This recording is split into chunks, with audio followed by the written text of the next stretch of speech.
أعوذ بالله من الشيطان الرجيم. بسم الله الرحمن الرحيم. الحمد لله رب العالمين. الصلاة والسلام على سيدنا ونبينا وحبيب قلوبنا وطبيب نفوسنا بالقاسم محمد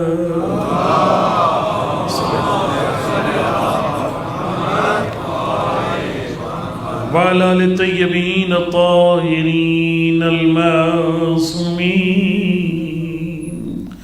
لا سيما على بقية الله الأعظم روحي وروح العالمين للتراب مقدمه الفداء. أما بعد فقد قال الله الحكيم في خطابه المتين وقوله الحق. أعوذ بالله من الشيطان الرجيم. بسم الله الرحمن الرحيم. ومن آياته أن خلق لكم من أنفسكم أزواجا لتسكنوا إليها وجعل بينكم مودة ورحمة. صلوات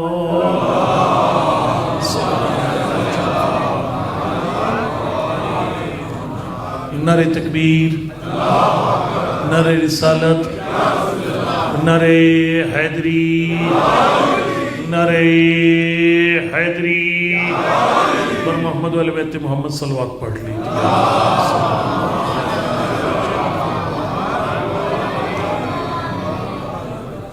مولا کائنات کی شہادت کی شب ہے.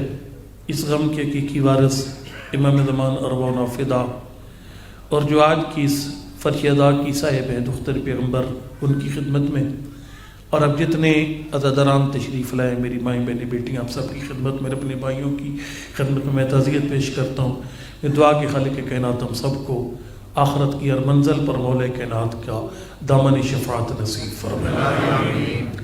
مولا کائنات کی سیرت کے بارے میں بہت کچھ کہا جا سکتا ہے، لیکن ہمارا ایمان ہے جس طرح وہ خود مشکل کشا ہے، ان کا نام مشکل کشا ہے، ان کا ذکر بھی مشکل کشا ہے. مولا کائنات کا نام بھی مشکل کشا، خود بھی مشکل کشا. یہ میں نے پڑھا تھا، تیرے جواب کو امید یاد ہوگا، وہ جو حضرت کی زری پر ایک قصیدہ لکھا ہوا ہے، جو آیت المقدس سردبیلی جہاں دفن ہے، تو وہاں پر اس چوکھٹ پر ایک قصیدہ لکھا ہوا ہے کہ لولا کا مسارت میں نوح فلکو، یعنی اگر آپ نہ ہوتے تو نوح کی کشتی کنارے تک نہ پہنچتی. ولا سلم الخلیل، حضرت ابراہیم کو آتش نمرود سے نجات نہ ملتی. وَلَقْتَدَتْ تِلْكَ الْعَصَا فِي كَفِّ مُوسَىٰ اشجع، موسیٰ کے ہاتھ سے گرنے والا عصا اژدہا نہ بنتا. یا علی جس نبی کی جو مشکل ٹلی ہے وہ تیری وجہ سے ٹلی ہے. وہ انبیاء کے وہ خود مشکل کشا، ان کا نام مشکل کشا. یہ روایت میں نے کئی دفعہ پڑھی، لیکن یہاں کافی عرصہ پہلے پڑھی تھی، آپ کو مجھے امید انشاءاللہ یاد نہیں ہوگی، کہ جس میں پانچویں امام ایک اپنے صحابی کے گھر گئے اور دستک دی تو ایک چھوٹا سا بچہ باہر آیا. فرمایا مسمو کا بیٹا نام کیا؟ اس نے کہا محمد. پھر پوچھا کہ مال لقب کا تجھے پکارتے کس نام سے؟ اس نے کہا علی. اب اس کا نام جو جینون نام محمد اور نیک نیم علی ہے، سرکار اتنا خوش ہوئے پیارا سا نام سن کر. ناموں میں احتیاط کیا کرے، نام ہر کسی سے نہ رکھوایا کرے، آداب ہے نام رکھنے کی. جناب زینب کبریٰ کی ولادت باسعادت ہوتی ہے یکم شعبان کو، اور جناب سیدہ مولا کائنات کا انتظار کرتی ہے. مولا کائنات پاک پیغمبر کا اور پاک پیغمبر حکم خدا کا انتظار کرتے ہیں. اور یہ اگر میں نے ہمیشہ کہا ہے، پھر کہتا ہوں، جو 3 جلدیں وسائل شیعہ کی ہیں وہ ہر شادی شدہ مومن کو پڑھنی چاہیے. جو کتاب النکاح سے ریلیٹڈ ہے، جس میں جو ہے یعنی بچے کے پیدا ہونے سے پہلے سے لے کر شادی، پھر بچے کی پیدائش، پھر اس کی نوجوانی، پھر جوانی، اس کا بڑھاپا اور جنت جانے تک کا سارا پروگرام معصوم نے عنایت فرمایا. اس میں ایک باب ہے پورا کہ نام رکھنے کے آداب ہیں. کچھ نام رکھنے سے منع کیا معصوم نے، اور ہمارے یہاں ماشاءاللہ مومنین کے وہ نام ہیں جو منع کیے گئے ہیں معصوم کے. ہماری بیٹیوں کے نام ہے جو معصوم نے منع کر رکھے، فرمایا یہ نام نہ دو اپنی بیٹی کو. جیسے ساتویں امام نے 3 دن کے تھے 11 میں فرما دیا تھا کہ تسمیت بالحمیرہ، تو نے بیٹی کے نام حمیرہ رکھا ہے، تیرے گھر پہ اللہ کا غضب نازل ہو رہا ہے. صحابی کو فرما دیا تھا فَإِنَّ حُسْمٌ يَبْغَضُهُ اللَّهُ تَعَالَى، جس گھر میں حمیرہ نام کی کوئی بچی ہوتی ہے اس گھر پہ اللہ کی لعنت برستی ہے. ناموں کے بہت اثرات ہیں. بہرحال یہ نام جو ہے وہ بچوں کے احتیاط سے رکھا کرے، علماء کرام سے مشورہ کر کے. بعض بے معنی نام ہے، اب میں نام نہیں لوں گا، ظاہر ہو سکتا ہے کسی میری بیٹی یا میری بہن یا میرے کسی بھائی کا وہ نام ہو تو وہ ان کو شرمندگی اٹھانی پڑے گی. بہرحال یہ کہ ایک باب ہے پورا کہ نام رکھنے کے آداب کیا ہے، نام کس سے رکھوائیں، اور پھر یہ ہے کہ کون سے نام ہے جو منع کیے ہیں معصوم نے. ممنوع نام بھی اس کے اندر وہاں پر ذکر کیے ہیں جو ہے وہ علامہ ریاملی نے وسائل شیعہ کے اندر. بہرحال جی نام رکھا گیا محمد، سارے بلاتے علی کہہ کے. سرکار نے فرمایا لقد احتضرت من الشیطان احتضارا، فرمایا بچہ تو بڑا خوش نصیب ہے، محمد بھی تیرا نام ہے، علی بھی تیرا نام ہے، تو بھی شیطان کے شر سے بچ گیا، تیرا پورا گھر شر شیطان سے بچ گیا. صحابہ نے پوچھا مولا امام باقر علیہ السلام اس کا نام علی ہے، اس کا نام محمد ہے، یہ گھر کیسے شیطان کے شر سے بچ گیا؟ سرکار فرماتے ہیں اس کو گھر والے بلائیں گے تو 2 ہی طریقوں سے بلائیں گے، یا کہیں گے محمد بیٹا ادھر آؤ، یا کہیں گے علی بھائی ذرا میری بات سنو.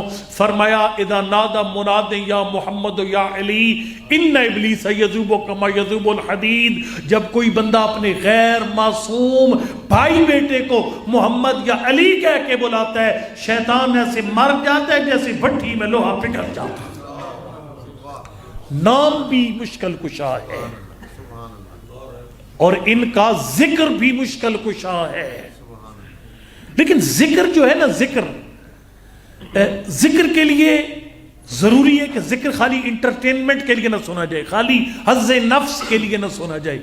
اس گھر کا تذکرہ سنا جائے اپنی مشکلیں حل کرنے کے لیے. اور یہ آپ میری قوم قصوروار نہیں، ہم پڑھنے والے قصوروار ہیں. پاکستانی قوم زبردست قوم ہے، یقین جانو دنیا کی بہترین قوموں میں سے ہے، لیکن ہم پڑھنے والے قصوروار ہیں. ہم آل محمد کو یعنی ایک قابل عمل نمونے کے طور پر پیش نہیں کر سکے لوگوں کے سامنے. آج ہمارے جوان شیکسپیئر کے پیچھے جاتے ہیں، آج ہمارے جوان جو ہے وہ بڑے بڑے جو فلاسفر ہیں ان کے پیچھے جاتے ہیں، لیکن وہ جوان مولا کائنات کے پیچھے کیوں نہیں جاتا؟ ہم نے اس کو مولا کائنات کو اس ایسے رنگ میں پیش کیا ہے کہ جیسے وہ ایسے عرشی ہے جن کا فرق سے تعلق کی کوئی نہیں ہے. اور لہذا ہمارے لوگ کہتے ہیں کہاں وہ اور کہاں ہم. جب مولا کائنات کی کوئی سیرت پڑھی جائے آپ کے سامنے مولا کائنات کی یہ طریقہ کار تھا تو ہم کہتے ہیں نہیں ہم تو ہم جیسے نہیں ہیں. لیکن ایک فارسی شاعر نے بہت پیارا کہا، اس نے کہا اگر نہ تمان ہمیں دریا را کشید بایت بے حسب ظرف چشید. اس نے کہا اگر سارا دریا تیرے برتن میں سما نہیں سکتا، جتنا ظرف ہے اتنا تو لے لے. اور یہ ہستیاں ہمارے لیے رول ماڈل ہیں، یہ اسوہ ہے ہمارے لیے، ہستیاں ہمارے لیے قابل عمل نمونہ ہے، ہم ان کی سیرت پہ عمل پیرا ہو سکتے ہیں.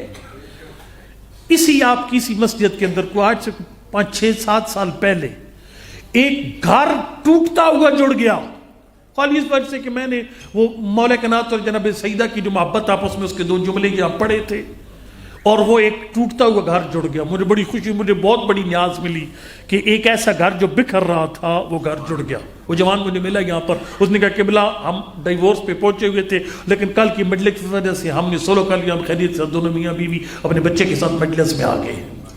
مشکلیں حل ہوتی ہیں ان کی سیرت سننے سے، لیکن شرط یہ ہے کہ پڑھنے والے وہ خالی لفاظی نہ ہو کہ لفظوں کے پہاڑ کھڑے کر کے چلے جائیں، وہ آل محمد کی سیرت کو قابل عمل بنا کر پیش کرے. میرا دل چاہتے چونکہ ظاہر ہے ہم لوگ فیملی لائف میں بہت مشکل کا شکار ہے. اور پھر ایک اور بات، میرے سامنے بہت سارے موضوعات تھے مولا کائنات کے بارے میں، لیکن یہ جو آج اور کل کا 2 دن اس کے اندر میں کوشش کروں گا کہ مولا کی ازدواجی زندگی ڈسکس کروں آپ کے سامنے. اس میں بڑی بڑی باتیں ہیں، بعض باتیں ایسی ہیں کہ آپ پریشان ہو کر کہیں گے مولوی صاحب ہو سکتے ہیں میری بعض بندوں کو پسند بھی نہ آئے میری باتیں، بعض بندوں کو بات پسند بھی نہ آئے، لیکن ہم نے مولا کائنات کو خاص روپ میں پیش کیا ہے.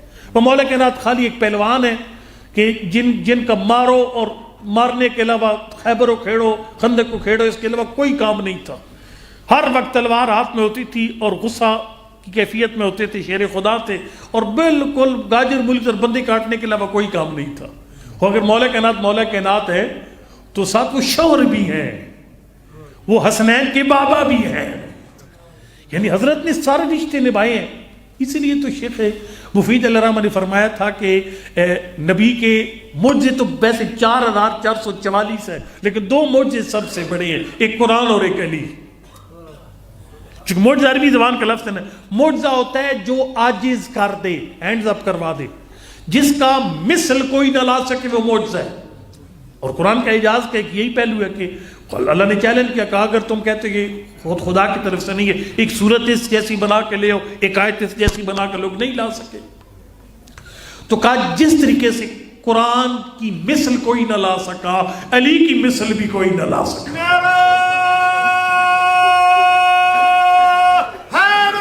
یا علی محمد والے محمد صلوات اللہم صلی اللہ.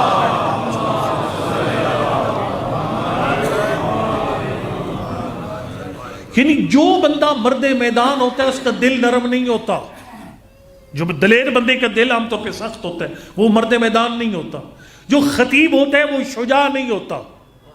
مطلب ہو سکتا ہے میں ابھی جوش خطابت میں آپ کو وہاں اٹھا کے لے جاؤں کہ بھائی بس انقلاب بپا ہو جائے، لیکن خود میں میدان سے پشت دکھا کر بھاگ جو میدان میں ٹھہروں نہیں خود.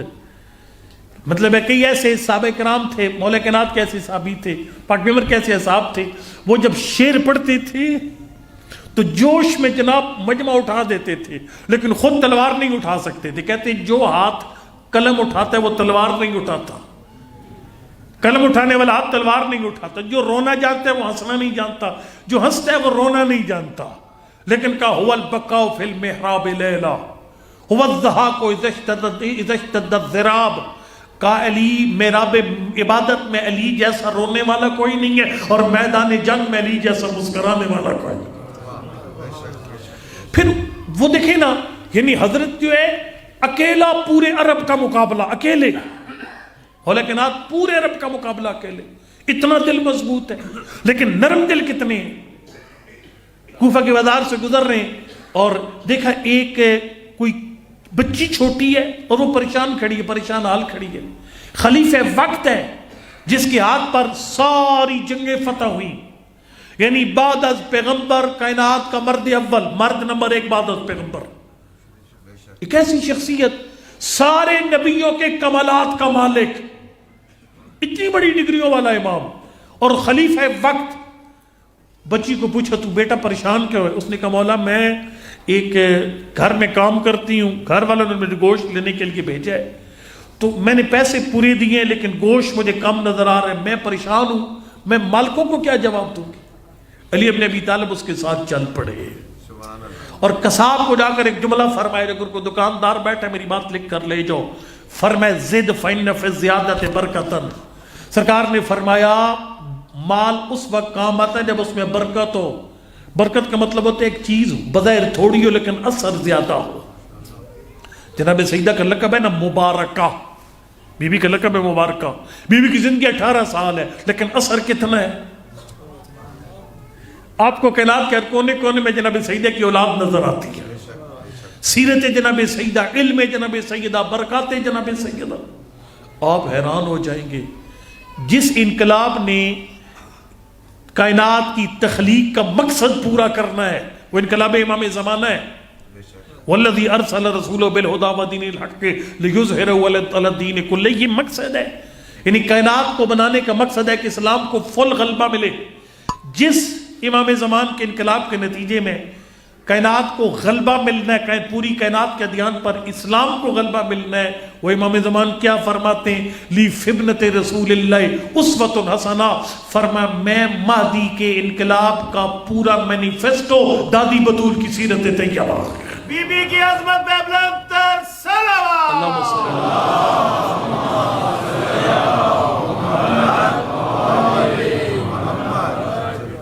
تو یہ بی بی کی برکت انقلاب امام زمانہ تک جاری ہے اثر بی بی کی، 18 سال کی زندگی کا اثر اس وقت تک جاری ہے۔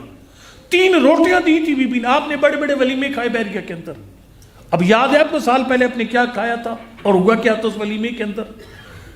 یہ ہے کہ مال زیادہ برکت نہیں ہے، اثر کم ہے، لیکن جناب سیدہ کی 3 روٹیوں کا کتنا اثر ہے، یہ برکت ہے۔ سورہ دار قیامت تک قصیدہ پڑھتا ہوا نظر آتا ہے۔ بہرحال حضرت نے فرمایا زدھا فإن فی الزیادۃ برکۃ، سرکار نے فرمایا جب ناپ تول کرے تو فرمایا تھوڑا زیادہ ڈال دیا کر، چونکہ جب تو گاہک کو زیادہ دے گا تھوڑا سا، فرمایا خالق تیرے مال میں برکت عطا فرمائے گا۔ ہمارے تو ناپ تول بقدر کم کی رہتے۔ ابھی وہ میں ایک ویڈیو دیکھ رہا تھا، پتہ نہیں وہ سچی ہے یہ جھوٹی ہے، بھئی وہ پمپ پہ بڑا عرصہ ایک بندے نے کام کیا تو اس نے کہا یار جب بھی پیٹرول ڈلوانا ہو تو اس میں جو فگر جو ہے نا وہ ایون نو آڈ فگرز میں ڈلوائے کرو۔ تم فرض کرو اگر 1000 کا تو کہو جی 999 997 کا ڈالے، کیونکہ اس میں فکس کیا ہوتا ہے، اس میں بھی ڈنڈی مارتے ہیں وہ جو پیمانہ ہے اس کے اندر۔ ابھی تو ماشاءاللہ رمضان آپ کے سامنے کہ پھر عمرہ کرنے کے لیے بھی ہمارے دکان کاروباری حضرات چلے جائیں گے، رمضان میں چیزیں چھپا چھپا کر دبا دبا کر مہنگی بیچ کر ناپ تو آگے پیچھے کریں، پھر انشاءاللہ عمرہ قبول کروانے بھی وہ چلے جائیں گے۔ بہرحال حضرت امیر علیہ السلام اس کے ساتھ چل پڑے، زد فإن فی الزیادۃ برکۃ۔ مولا کائنات کی سیرت جو ہے وہ جامع الاضداد ہے، یعنی وہ صفات حضرت کے اندر ہیں جو عام طور پر ایک انسان میں ساری اکٹھی نہیں ہوتی، لیکن میرا دل کرتا ہے کہ میں حضرت کی ان جو ہے بے پایا فضائل میں سے حضرت کی ازدواجی زندگی کے کچھ اصول آپ کے سامنے بیان کروں۔ اس سے پہلے کہ میں وہ اصول آپ کے سامنے بیان کروں، میں 2 آیتیں قرآن کی پڑھوں گا جنہوں نے مجھے خود کو حیران کیا ہے۔ یعنی میں خود ابھی رستے میں مطالعہ کر رہا تھا تو میں خود حیران ہوا کہ یہ 2 آیتیں کتنی عالی شان ہیں۔ ہم نے عام طور پر یہ جو ازدواجی زندگی ہے اس کو ایک فارمیلٹی سمجھا ہوگا یا بعض اوقات انٹرٹینمنٹ کا ایک ذریعہ سمجھا ہوگا، یہ انٹرٹینمنٹ کے لیے نہیں ہے۔ فرمایا ما بنی فی الاسلام میں بناء احب الی اللہ من الزواج، اسلام میں جتنے حکم ہیں اللہ کو میاں بیوی کے رشتے سے بڑھ کر کوئی حکم پسند نہیں ہے، خالق سب سے زیادہ محبوب ہے۔ اسی لیے ہماری روایات میں ہے کہ اگر آپ نے دعا قبول کروانی ہے کسی ایسی محفل میں چلے جائیں جہاں نکاح پڑھا جا رہا ہے، اس نکاح کی محفل میں رحمت پروردگار نازل ہوتی ہے، وہاں جو دعا مانگے گا وہ دعا خالق قبول کرے گا۔ شادی کے یعنی یہ جو رشتہ جوڑا جاتا ہے، خانوادی زندگی تشکیل دی جاتی ہے، اس کی کچھ آداب ہیں میں آپ کو عرض کروں گا، لیکن اس کے 2 فائدے قرآن نے آؤٹ کلاس بیان کیے، میں خود حیران ہوا ہوں، یعنی یہ دونوں فائدے پڑھ کر میں خود حیران ہوا ہوں۔ ایک فائدہ دنیا میں بیان کیا، ایک فائدہ آخرت میں بیان کیا، بڑی توجہ کے ساتھ۔ جو دنیا میں فائدہ بیان کیا نا وہ یہ بیان کہ میں نے آپ کے سامنے سرنامے میں پڑھا کہ وَمِنْ آیَاتِهِ أَنْ خَلَقَ لَكُم مِّنْ أَنفُسِكُمْ أَزْوَاجًا، اللہ فرماتا ہے میری نشانیوں میں سے ایک نشانی یہ ہے میں نے تمہاری جانوں میں سے تمہاری بیویاں پیدا کی، کیوں؟ لِتَسْكُنُوا إِلَيْهَا، تاکہ تمہیں دنیا میں سکون نصیب ہو۔ اس کا مطلب ہے کہ ایک فائدہ اگر جینوئن طریقے سے بندے کی وہ جو معیار محمد علیہ محمد نے بتائے ہیں، قرآن نے بتائے، اس کے مطابق اگر ایک بندہ وہ نئی زندگی تشکیل دیتا ہے تو اسے سکون میسر آتا ہے۔ میں ایک جلوہ آپ کو دکھاتا ہوں اس کا۔ مولا کائنات کا ایک لفظ بڑا زبردست تاریخ کے صفحوں میں موجود ہے۔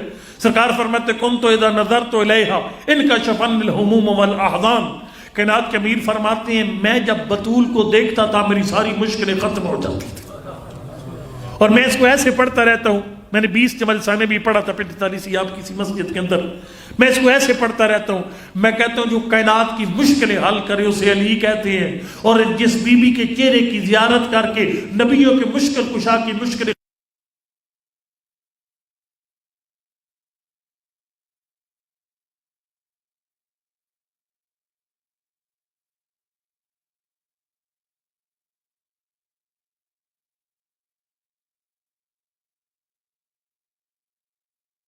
فائدہ آخرت میں بیان فرمائے، کمال فائدہ ہے، یعنی یہ میرے لیے بھی نئی بات ہے جو میں نے قرآن جو میں نے اس کا آخرت میں فائدہ لکھت سے میں آتے آتے پڑھا ہے، اور وہ شیخ صاحب قبلہ کے قرآن کے ترجمے سے میں پڑھوں گا، اور یہ بھی میں بتاؤں آپ کو شیخ صاحب قبلہ کو کے لیے فاتحہ پڑھنی چاہیے، سب کچھ اپنے مقام پر ہے، لیکن شیخ محسن صاحب جیسی ہستی کو اصل خراج تحسین ان کی جو لکھی ہوئی کتابوں کو آگے منتقل کرنا ہے، وہ پڑھنا ہے، ان کے افکار کو منتقل کرنا ہے۔ یہ جو آیت کریمہ ہے نا، سورہ طور کی 21 نمبر آیت ہے، وہ یہ ہے، آیت یہ کہتی ہے کہ کئی ایسے بندے ہوں گے کہ جن کا نامہ اعمال میں کمی بیشی ہوگی، خالی ہوگا نامہ اعمال، لیکن چونکہ اچھی فیملی کا حصہ ہوں گے، وہ فیملی ممبر جب خود جنت جائیں گے وہ اس بندے کو بھی اپنے ساتھ جنت لے جائیں۔ دونوں طرف سے، کبھی میاں بیوی اولاد کو ساتھ لے جائیں گے، کبھی اولاد ماں باپ کو ساتھ لے جائے گی۔ اور دیکھیں نا، اس میں ایک بڑی عجیب چیز، میرے لیے چیز بالکل ایک انوکھی چیز تھی، وہ یہ تھی، دیکھیں نا، جنت کے اندر جانا اور بات ہے اور درجہ پانا اور بات ہے، یہ دو باتیں ہیں۔ آپ کے چھٹے امام سے پوچھیں کہ مولا جنت کے اندر کیٹیگری ہے، فرمائے بالکل ہے، درجات ہیں، اولئک لہم الدرجات، قرآن کی آیت ہے، جنت کے اندر درجات ہیں۔ یا آپ کی بیریا ٹاؤن کے اندر سمجھیے کوئی، اگر آپ ڈیزائن دیکھیں، سائز دیکھیں گھروں کا، تو سمجھیے کو 100 یا 200 قسم کے گھر ہیں، ولاز ہے، مطلب ہے وہ 3 بیڈ روموں والا یا اپارٹمنٹ ہیں، اس طریقے سے مختلف ہیں، یعنی سمجھے کہ 100-150 کیٹیگریز ہیں یہاں پر جو ادھر جو مختلف بلڈنگز بنی ہوئی ہیں۔ لیکن فرمایا جنت میں اتنے درجے ہیں جتنی قرآن کی آیتیں ہیں، 6666 اتنے درجے۔ اچھا، بندے نے پوچھا مولا اس میں سب سے اعلیٰ درجہ، اس تک پہنچنے کا طریقہ کیا ہے؟ سرکار نے فرمایا قرآن پڑھو وہاں پہنچ جاؤ گے۔ مولا وہ کیسے؟ سرکار فرماتے ہیں قان یوم القیامہ یقال لقارئ القرآن اقرأ وترقى، جب قیامت کا دن ہوگا غیب سے آواز آئے گی قرآن کا قاری جو آیتیں دنیا میں پڑھی تھی پڑھ، فرمائے جیسے جیسے آیت پڑھتا جائے گا گھر 14 کے گھروں کے قریب ہوتا جائے گا۔ یہاں فرمایا خالی جنت جانے کی بات نہیں ہے بھائی، مطلب ہے وہ اچھے خاندان کا ممبر تھا، بچہ ماں باپ اچھے تھے اور بچے کے اعمال میں کمی بیشی تھی تو ماں باپ اس کو انٹر کریں گے جنت میں، فرمایا نہیں، فرمایا جہاں ماں باپ ہوں گے بچے کا درجہ بھی ان کے برابر ہو جائے گا۔ اچھا، کئی دفعہ اولاد اٹھائے گی ماں باپ، یہ ذرا سنیے گا، سورۃ طور کی 21 نمبر آیت ہے، والذین آمنوا واتبعتہم ذریتہم بایمان۔ شفا صاحب نے ایک بڑا جملہ پڑھا تھا، شفا صاحب کہہ رہے تھے ہر چیز کی ریکوری ہے، عقیدے کی ریکوری کوئی نہیں ہے۔ آپ نمازیں چھوڑ گئے، قضا نمازیں آپ کی نیک اولاد چھوڑ جائیں، وہ پڑھ جائیں گے، اجرت پہ پڑھائی جائیں گی، لیکن عقیدے اور ایمان کی کمی، یہ اس کا کوئی نعم البدل نہیں ہے۔ آپ حج بدل پہ بندہ بھیج سکتے ہیں، آپ عمرے کروا سکتے ہیں اپنے مرحوم کے لیے، ان کے قضا روزے رکھوا سکتے ہیں، لیکن آپ اپنے مرحوم کے خراب عقیدے کا کچھ نہیں کر سکتے۔ اس لیے ائمہ علیہ السلام کے اصحاب جو ہے وہ بارہا عقائد چیک کرواتے تھے۔ اب مولا کائنات کا کل کی رات کا یا آج رات کا وصیت نامہ پڑھیے گا جا کر، اس میں سب سے پہلے حضرت نے اپنا عقیدہ بیان کیا۔ سید الشہداء مدینہ سے چلے، وصیت نامہ لکھا، اس میں سب سے پہلے عقیدہ بیان کیا۔ عقیدہ وہ اساس ہے۔ قرآن کہتا ہے کہ وہ جب صاحبان ایمان اور ان کے جو پیچھے چلے گی ان کی اولادیں بھی ایمان میں اپنے ماں باپ کے پیرو ہیں، الحقنا بہم ذریتہم، فرمایا ہم ان کی اولادوں کا درجہ بھی ان کے ساتھ ملا دیں گے۔ وما التنا من عملہم من شیء، اللہ فرماتا ہے ماں باپ کے اعمال بھی کم نہیں ہوں گے، ان کے اعمال جو کہ تو رہیں گے، درجہ بھی جو کہ تو رہے گا، یعنی ماں باپ سے کچھ مائنس کر کے اولاد کو نہیں دیا جائے گا، بلکہ ماں باپ کی سفارش کے صدقے میں خالق وہ درجہ بچوں کو بھی عطا فرمائے گا۔ لہذا شیخ صاحب کے بلے نے اس کی حاشیے میں بہت پیارا لکھا، میں آپ کو درخواست کروں گا کوشش کیا کرے قرآن پڑھیں۔ میں نے امام رضا علیہ السلام کے بارے میں پڑھا ہے کہ حضرت جو ہے وہ فرماتے ہیں میں ایک آیت کے بعد کئی دفعہ رکتا ہوں، ہر دفعہ ایک لطیف نقطہ آیت کے اندر سے نکلتا ہے۔ تو قرآن کو خالی یہ دیکھیں نا، آپ جب جو رمضان میں قرآن پڑھتے ہیں اچھا کرتے، بہت اچھا کرتے ہیں، اس کا ثواب ہے، اجر ہے، لیکن اصل یہ ہے کہ آیات کے پاس رک کر ان کے مفاہیم اور ان کے اندر لطائف ہیں ان کو نکالا جائے۔ شیخ صاحب فرماتے ہیں کہ والدین کے احسانات صرف دنیا تک محدود نہیں ہیں، قیامت کے دن بھی وہ اپنی نیک اولاد کی شفاعت کر کے انہیں جنت میں لے جائیں گے۔ جب والدین کو جنت جانے کی اجازت مل جائے گی اور اولاد کو نہیں، اور اولاد والدین کے درجے پر نہ ہو ایمان کے لحاظ سے، بلکہ ان سے کم درجے کے مومن ہو، لیکن والدین کی خواہش پر اسے بھی والدین کے درجے میں لایا جائے گا، اور والدین کے درجات میں بھی کوئی کمی نہیں کی جائے گی۔ پھر آگے چل کر اسی آیت کے ذیل میں شیخ صاحب پھر وہ آیت بھی لکھتے ہیں قرآن پاک کی کہ جس میں کہ والدین کے درجے کم ہیں، اولاد نیک ہے، اور والدین کے درجے کم ہے لیکن ہیں ماں باپ مومن، عقیدہ خراب نہیں ہے، اعمال میں کمی بیشی ہے، تو فرمایا ان کی اولاد کو بھی ماں باپ کے درجے پر، بلکہ اولاد ماں باپ کے درجے پر اپنے یعنی اولاد کے درجے پر ماں باپ کو بھی لایا جائے گا۔ اور یہ سورہ رات کی 23 نمبر آیت ہے کہ جنات عدن یدخلون ومن صلح من آبائہم، فرمایا وہ جنت عدن میں رہیں گے، وہ بھی داخل ہوں گے اور ان کے آباء و اجداد کو بھی انہی کے ساتھ داخل کیا جائے گا۔ وازواج، یہاں ازواج کا ذکر ہے، فرمایا وہ جو بیویاں بھی ساتھ داخل کی جائیں گی وہاں پر، یعنی اگر ایک شوہر نیک ہے، بیوی مومن ہے لیکن عمل کی کمی ہے، تو یہ شوہر سے فارغ کر کے اس کو بھی اپنے ساتھ لے جائے گا۔ لہذا خانوادے کی قرآن کے نزدیک بہت اہمیت ہے، دنیا میں بھی فائدہ اور آخرت میں بھی فائدہ۔ اور ظاہر مولا کائنات کا جو گھر ہے یہ پھر کائنات کا سب سے بہترین گھر ہے۔ میں ابھی میں نے بالکل آج ہی پڑھا ہے کہ جابر بن عبداللہ انصاری کہتے ہیں کہ اہل معرفت کی محفل بپاتی، اور میں پہلی دفعہ پڑھنے لگا ہوں یہ روایت آپ کے سامنے، بحر الانوار کی 37 نمبر جلد ہے۔ ایسے بات چل پڑی اہل معرفت کے درمیان کہ لما سمی علی علی، اللہ نے علی کا نام علی کیوں رکھا؟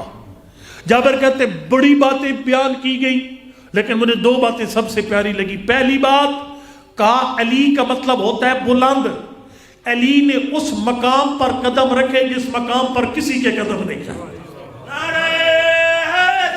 یا علی علیہ السلام، اللہم صلی اللہ علیہ وسلم۔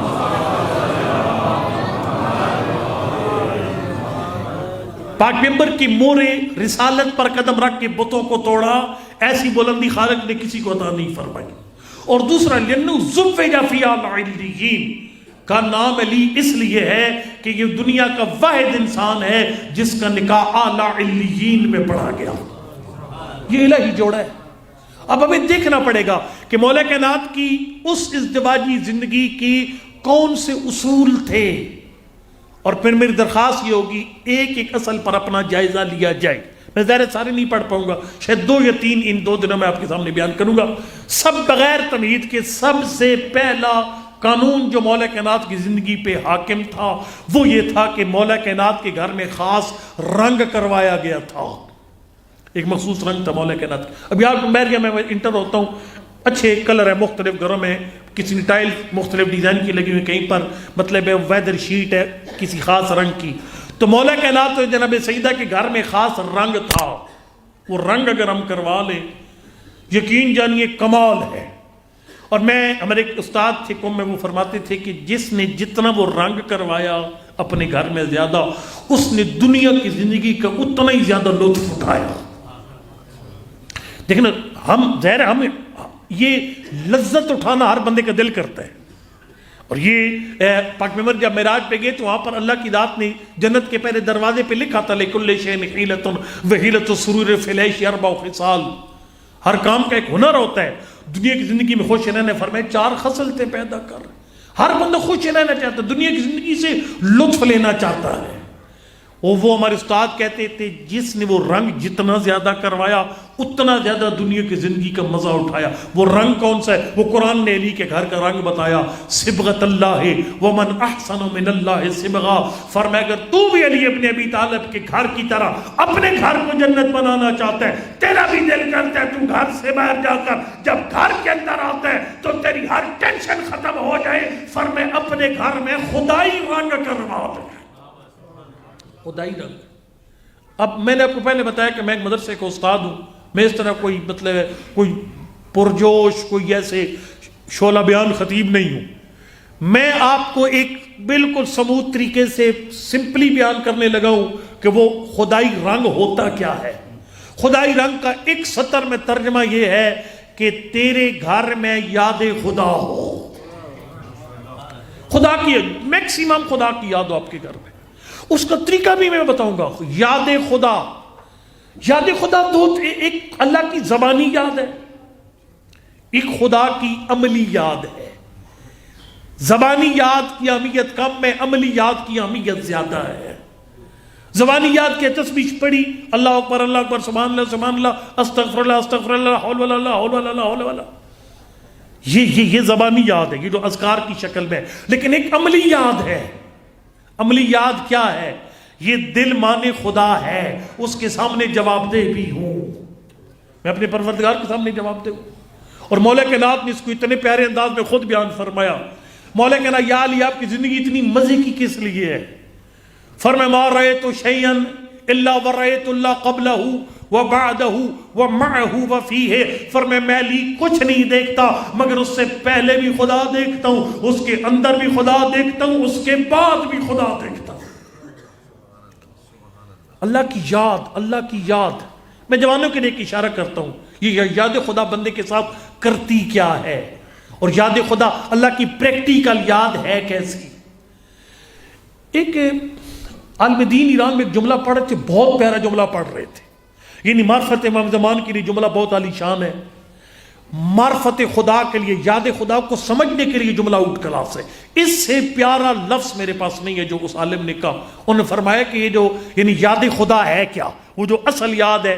بلکہ ایت اللہ جادی عملی فرما رہے تھے، یہ جو 70 دفعہ حکم ہے نا کہ استغفر اللہ پڑھو تو یہ ہو جائے گا، لا الہ الا اللہ پڑھو تو وہ ہو جائے گا. وہ فرماتے ہیں بے شک عدد کا بھی اثر ہے، لیکن شاید حکمت یہ ہے کہ ہو سکتا ہے پہلی دفعہ استغفر اللہ دل سے نہ نکلے، دوسری دفعہ، تیسری، چوتھی دفعہ. فرمایا اصل وہی استغفر اللہ کام کرے گی جو دل سے نکلے گی، جس میں انسان کا دل اس کا ساتھ دیتا ہے. والمدین کہہ رہے تھے یہ جو تلقین میت ہے، آپ جانتے ہیں یہ 3 دفعہ مستحب ہے. ایک دفعہ جب جان نکل رہی ہو، پھر میت کو قبر میں لٹانے کے بعد، اور تیسرا تعویذ قبر بند کرنے کے بعد. یہ 3 دفعہ تلقین میت مستحب ہے. وہ کہتے تھے تلقین میت میں آپ جانتے ہیں 3 بڑے سوال ہیں. الرب کا، نبی کا، امام کا. رب کون ہے، نبی کون ہے، امام کون ہے. اب وہ کہہ رہے تھے یہ سوال تو بڑے آسان ہیں. کسی چھوٹے سے بچے کو 5 منٹ لگائیں اس کو یاد کریں، بیٹا رب اللہ، نبی محمد مصطفیٰ اور امام مولا کائنات سے لے کر امام زمان تک 12 امام. تو پھر جب یہ ایک چھوٹے بچے کو بھی باتیں یاد ہیں تو یہ تو امام خمینی رحمۃ اللہ علیہ کو بھی سنائے گی، آیت اللہ گل پیگانی کو بھی یہی تلقین سنائی گئی، مجھے بھی سنائی جائے گی، حتیٰ کہ مولا کائنات کی والدہ گرامی کو بھی پاک پیغمبر رہی یہی تلقین سنائی گی. آپ کو پتہ ہے نا جب قبر پر بیٹھے تھے فاطمہ بنت اسد سلام اللہ علیہ کی قبر پر، اور نبی نے کچھ بات کی تو صحابہ کرام نے کہا اللہ کا نبی آپ نے کیا بولا؟ فرمایا میں نے بولا ابنوں کے ابنوں کے ابنوں کے. میری چچی سے سوال ہوا کہ تیرے امام کو نے، میری چچی شرما گئی تو میں نے کہا کہہ دیجئے میرا بیٹا میرا امام ہے. آخری جملہ کو مذہب کی چند سطریں کیوں چکے دار ہے، بات ماتمداری بھی ہونی ہے. میں خدمت میں عرض کروں گا اس عالم نے کہا یہ تلقین میت جو کہ ایک بچے کو بھی یاد ہے، یہ سیم ایسے ہے. اب میں نے مطلب ہے ود سائنس میٹرک کیا تھا 1989 کے اندر، ٹھیک ہے جی، تو مجھے گرامر الجبرا سارا یاد ہے، ٹوٹلی جتنا پڑھا تھا سب کا سب یاد ہے. لیکن آپ مجھے آج کہے کہ قبلہ آپ کے ساتھ میٹنگ کرنی ہے بڑی ضروری، آپ کو بہت ضروری بات آپ تک پہنچانی ہے، کیا آپ کے اے فار ایپل، بی فار بال اور ڈی فار ڈال. یہ تو مجھے آتا ہے، میں نے یہ کتنا عرصہ کے مجھے پڑھے ہوئے، مجھے یاد ہے، ایکٹیو پیسو ڈائریکٹ سارا یاد ہے مجھے. تو یہ آپ مجھے کیا پڑھانے بیٹھ کے؟ تو جس طریقے سے مجھے اے فار ایپل پڑھانا عجیب ہے، ایک سفید ریش مومن کو قبر میں لٹا کر کہنا تیرا رب اللہ ہے اور تیرے امام 12 ہیں، یہ بھی تو عجیب ہے. اس عالم نے کہا کہ ہاں یہ عجیب نہیں ہے، اصل یہ ہے. دیکھو یہ یاد خدا اور یاد امام زمان ہے کیا جو عملی یاد ہے، اصل وہ یاد ہے. وہ یاد جتنی زیادہ گھر اتنے پرسکون ہے. اس عالم نے کہا یہاں پر تو جواب دے لیتے ہیں ہر کوئی، میرا رب اللہ، میرے نبی محمد مصطفیٰ، میرے امام 12، لیکن جب قبر میں سوال ہوگا ہر بندے کی زبان پر نہ خدا کا نام آئے گا نہ امام زمان کا نام آئے گا. اس بندے کی زبان پر خدا اور امام زمان کا نام آئے گا جس کی اس زندگی میں ان کو ماننے کا کوئی نہ کوئی اثر موجود تھا. کامیال محمد صلوات اللہم صلی اللہ. کتنا اثر تھا ان کو ماننے کا، کتنا اثر تھا. وہ جوان جس کے پاس قوم کے بڑے بڑے علماء جاتے تھے درس لینے کے لیے، وہ بندہ پیشے کے لحاظ سے درزی تھا خالی، اور اس نے خالی ایک کام کیا تھا. جوانوں ایک کام کیا تھا اس نے، اس کو عورت نے گناہ کی دعوت دی، گناہ کے لیے تیار ہوا، پھر سوچا میں اپنے اللہ کو جواب کیا دوں گا. یہ سوچ کر گندگی جسم پہ لگائی، عورت نے گھر سے نکال دیا، اللہ نے آسمان کے دروازے کھول دیے. یہ یاد خدا ہے، یعنی ایک جواب دہی کا احساس کہ میں نے اپنے پروردگار کو جواب دینے. اور امام زمان نے اپنے ہاتھوں سے لکھا، شیخ مفید الرحمہ کے خط میں لکھا، میں نے کئی دفعہ یہ جملہ پڑھا، آپ کو امید ہے یاد ہوگا، جس میں سرکار نے فرمایا فَلْيَعْمَلْ كُلُّ امْرُئٍ بِمَا يَقْرُبُ بِهِ مِن مَحَبَّتِنَا وَلْيَتَجَنَّبْ مَا يُدَانِيهِ مِن كَرَاهِيَتِنَا وَسَخَطِنَا. فرمایا ہماری یاد یہ ہے، ہماری عملی یاد یہ ہے، فرمایا کچھ کرنے سے پہلے سوچ لیا کر تیرا یہ کام مجھے دکھ دے گا یا سکھ دے گا، میرے دل پر کیا گزرے گی. جوانوں اللہ اپنی آنکھوں کے اندر حیا پیدا کرو. میں درخواست کر رہا ہوں آپ کو، اپنے آپ کو پہلے اور آپ کو بعد میں کہ تو نہ دیکھو، اپنی آنکھوں سے آ رہا ہوں. اتنا گناہ دیکھنے میں لطف نہیں ہے جتنا یہ کہہ کر چھوڑنے میں مزہ ہے. مولا امام زمان میرے تیرے ظہور کے لیے اور کچھ نہیں کر سکا، میں نے آنکھوں سے آرام دیکھنا چھوڑ دیا. آنکھیں بند کرنے کا بڑا مزہ ہے. اور یہ جملہ امام زمان کا ہر وقت اپنے دل میں اس کو جگہ دو، ما یحبسنا الا من یتصل بنا مما نکرہ. فرمائے شیعہ گناہ کرنے سے پہلے اتنا ضرور سوچنا تیرا ہر گناہ میری قید میں اضافہ کرتا ہے. ما یحبسنا الا ما یتصل بنا مما نکرہ. میں سوچ کے آیا تھا کچھ پڑھوں گا، لیکن میرا دل اچانک منقلب ہو گیا. یہ جوڑا اللہ نے عرشوں پہ بنایا تھا، اور مجھے یاد پڑتا ہے اس مجلس میں تقریباً عام طور پر اس دوسری مجلس میں مولا کائنات کی غربت پڑھتا ہوتا ہوں. جو جوڑا اللہ نے عرشوں پہ سجا سجا کے بنایا، سنوار سنوار کے بنایا، اس کے ساتھ فرش والوں نے کیا کیا؟ اتنا ظلم کیا گیا، بطول کو علی کی غربت کھا گئی، علی کو زہرا کے زخم کھا گئی. کتنا پیارا نام تھا علی، خالق نے خود نام عنایت فرمایا تھا مولا کائنات کو. القاب سارے اللہ کی طرف سے، امیر المومنین کے نام خدا نے دیا، ابو تراب نام اللہ نے دیا، علی نام وحی کے ذریعے آیا. لیکن مولا نے کچھ نام اپنے آپ کو خود دیے، کچھ نام اپنے آپ کو خود دیے. آپ جانتے ہیں رات کو مولا حسن مجتبی دفن کر کے واپس پلٹے، صحرا سے کسی کے رونے کی آواز آئی. اللہ اکبر، کون ہے رونے والا؟ ایک دیکھا معذور بندہ، نابینا اپاہج انسان، ہاتھ پاؤں فلج ہے، آنکھیں نہیں ہیں. اللہ اکبر، معذور انسان رو رو کے کہہ رہے میرا محسن تو کدھر گیا؟ آج تیسرا دن ہے، تو نے میری کوئی خبر. امام مجتبی آگے بڑھے، فرمایا تو کسے گم کر بیٹھا؟ کہا میرا محسن تو ہر روز مجھے کھانا کھلاتا تھا، پانی پلاتا، میرا منہ صاف کرتا، آج تیسرا دن ہے میری خبر نہیں لی، کدھر گیا میرا محسن؟ فرمایا تو نے نام پوچھا؟ کہا میں نے کئی دفعہ نام پوچھا. میں جب بھی نام پوچھتا تھا مجھے دو نام بتاتا تھا، غریب جالس غریب، مسکین جالس مسکینہ. مسکین مسکین کے پاس بیٹھا، غریب غریب کے پاس بیٹھا. آیت اللہ اشتہاردی اللہ کے درجات بلند کر ایک جملہ پڑھتے لکھا اپنی کتاب کے اندر. وہ فرماتے ہوتے اپنی کتاب کے اندر، مولا کائنات مسجد نبوی میں داخل ہوئے، لوگوں میں گفتگو چل رہی تھی، صحابہ کرام میں لوگ غریب کی تعریف کر رہے تھے. غریب کسے کہتے ہیں؟ کسی نے کہا مولا جس کے پاس وطن نہیں غریب ہے، جس کا جاننے والا کوئی نہیں وہ غریب ہے، جس کا دوست کوئی نہیں ہے وہ غریب ہے. یہ مولا کائنات کا اپنا جملہ بھی ہے، فقد الاحبۃ غربۃ، دوست کا نہ ہونا بھی غربت ہے. سرکار نے فرمایا یہ ساری تعریفیں اپنے مقام پر، لیکن اصل تعریف غریب کچھ اور ہے. مولا غریب کی کیا تعریف ہے؟ فرمایا جس جو اکیلا پورے عرب کا مقابلہ کرتا ہو، جس سے پورا عرب ڈرتا ہو، لیکن اس کی زوجہ در و دیوار کے درمیان آ جائے.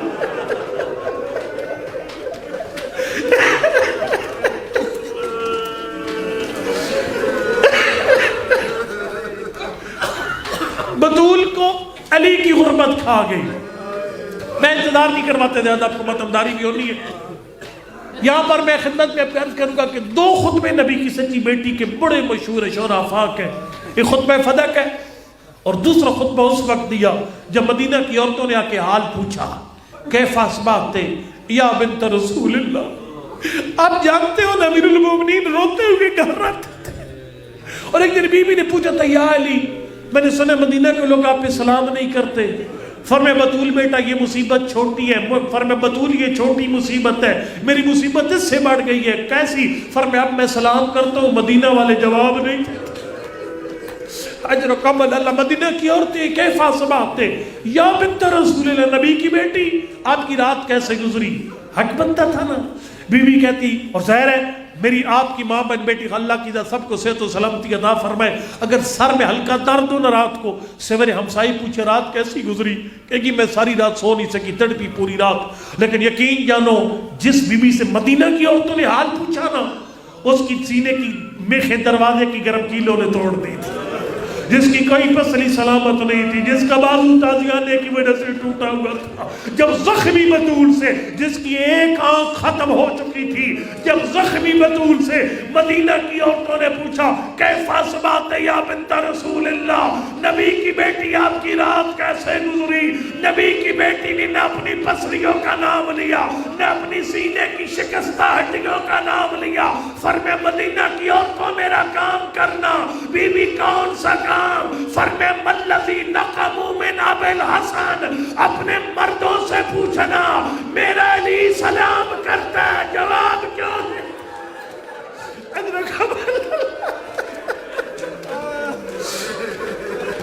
میرا علی سلام کرتا ہے جواب بس میں چھوڑ رہا ہوں اسی مقام پر، کیونکہ بعد میں ماتمداری بھی ہونی ہے، اسی مقام پہ چھوڑ رہا ہوں۔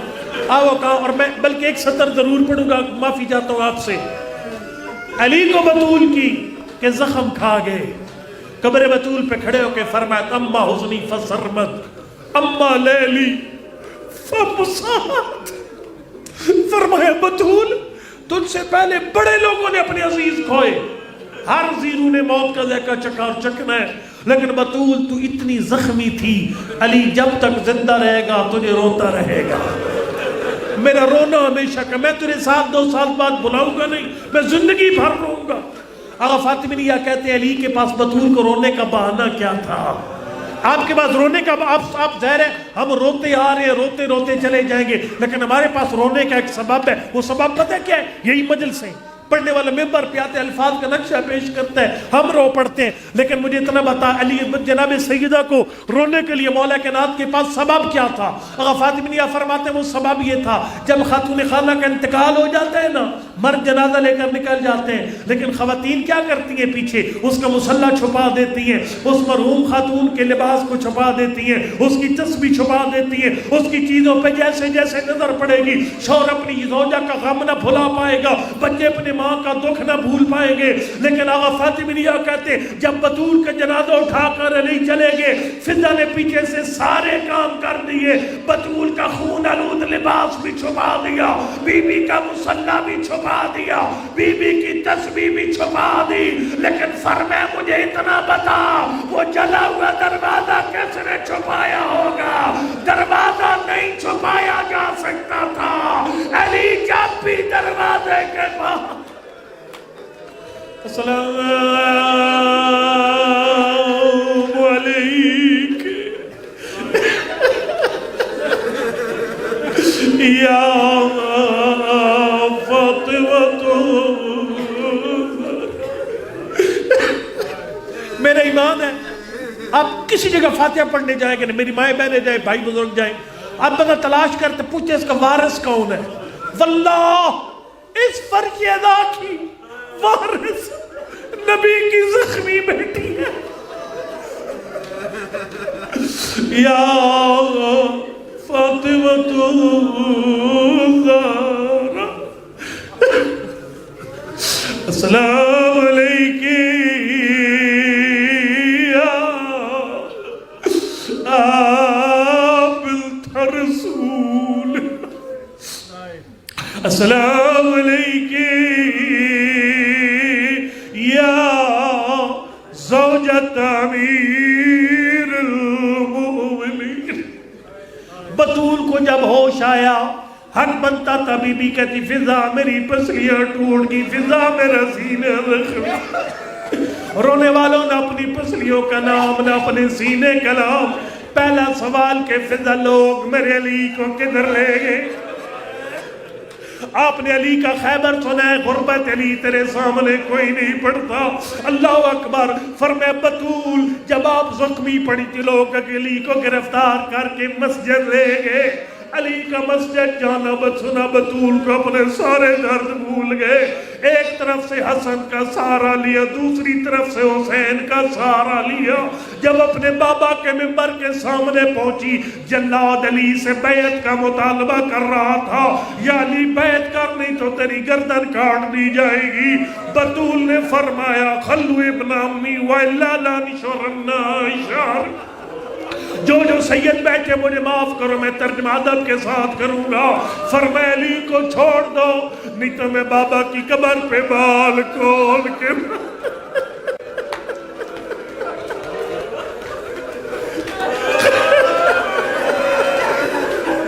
خلو ابن امی وَإِلَّا لَا نِشُرَنَّا شَعْرِ، میں اپنے بابا کی قبر پہ بال کھول کے بعد دعا کروں گی۔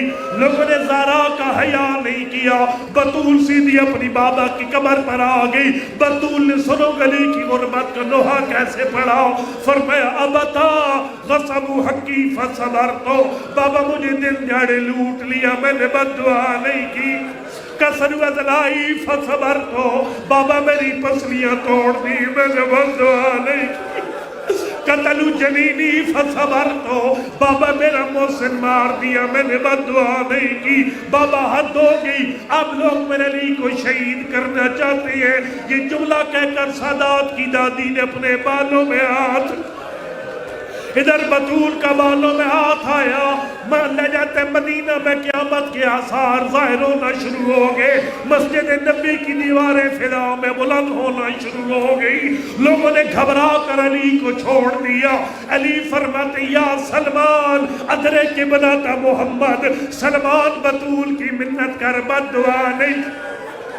اگر بطول نے بد دعا کر دی امت محمد غرق ہو جائے گی۔ بطول علی کو بچا کر گھر لے آئی، میرے سے کی مجلس ختم ہو گئی۔ ہاتھ اٹھا دعا کے لیے، شرم نہ کر قبولیت کی گھڑیاں، میرا مالک اس پوری مجلس پہ اپنی رحمت نازل فرما، فلسطین کے مظلوموں کی خود مدد فرما، ہمیں شب قدر کی برکات سمیٹنے کی توفیق عنایت فرما۔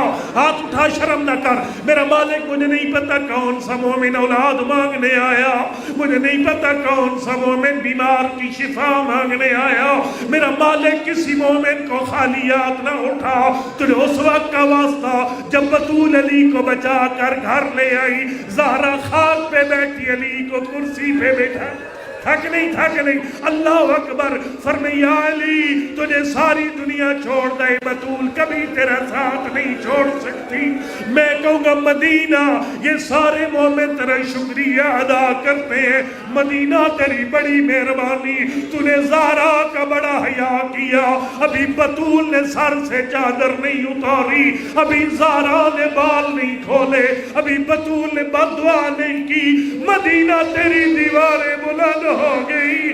نہ جانے زندہ نشان کی دیواریں کتنی بے سے، اسی زہرا کی بیٹی زینب ہے جس کے سر پہ چادر نہیں ہے، کبھی اس دیوار